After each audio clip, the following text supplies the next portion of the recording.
व्हिडिओमधून तुम्ही पाहत आहात एबीपी नमस्कार, माझा. सुप्रभात. मी प्रज्ञा पोवळे. बुलेटिन मध्ये आपल्या सगळ्यांचं स्वागत. बुलेटिनची सुरुवात करूया या तासाच्या हेडलाईन्स पाहून. Headlines brought to you by Chitale बंधू.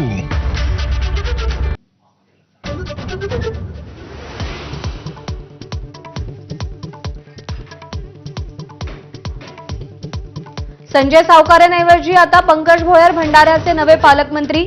सावकारेंचं डिमोशन करत बुलढाणा जिल्ह्याचं सहपालकमंत्रीपद. डिमोशन करण्याचं कारण अद्याप अस्पष्ट.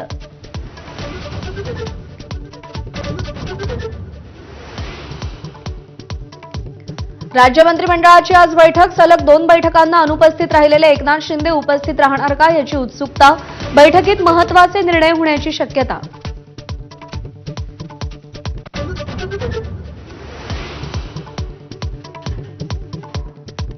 मनोज जरांगेंच्या आंदोलनाबाबत सरकारचा सावध पवित्रा. आंदोलकांशी चर्चेसाठी उपसमितीतील मराठा चेहरा पुढे करण्याची शक्यता.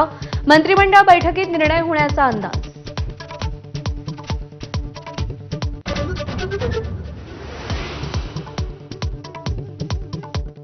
एकनाथ शिंदे मुख्यमंत्री असताना फडणवीसांनी मराठा आरक्षणाचं काम करू दिलं नाही.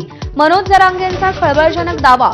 कोणीही विस्तव टाकण्याचा प्रयत्न केला तरी आम्ही एक. जरांगेंना फडणवीसांचं उत्तर.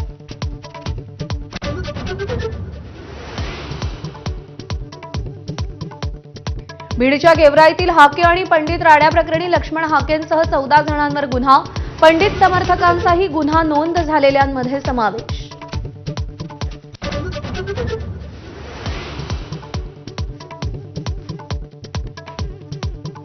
भाजपचे नवनियुक्त मुंबई अध्यक्ष अमित साटम आज पदभार स्वीकारणार.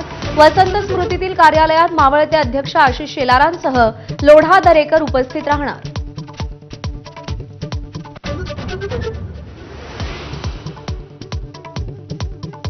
सिडको जमीन घोटाळा प्रकरणी आमदार रोहित पवार आक्रमक. विमानतळाच्या ठिकाणी संबंधित जमिनीची रोहित पवार पाहणी करणार.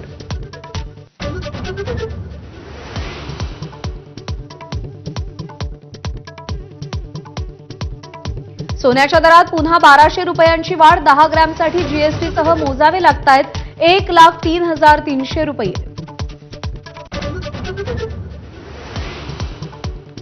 मुंबईसह पालघरमध्ये पुढील 2 दिवस हलक्या सरींचा अंदाज. तर नाशिकच्या गंगापूरसह इतर धरणांतून पाण्याचा विसर्ग.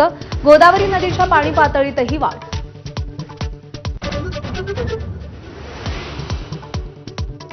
कितीही दबाव आला तरी भारत आपल्या भूमिकेबाबत ठाम असेल. अमेरिकेनं लादलेल्या टॅरिफबाबत पंतप्रधान मोदींचं पहिल्यांदाच भाष्य.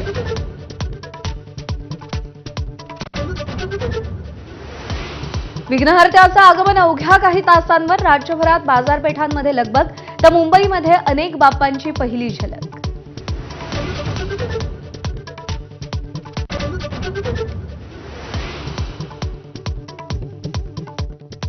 ब्रेकफास्ट न्यूजची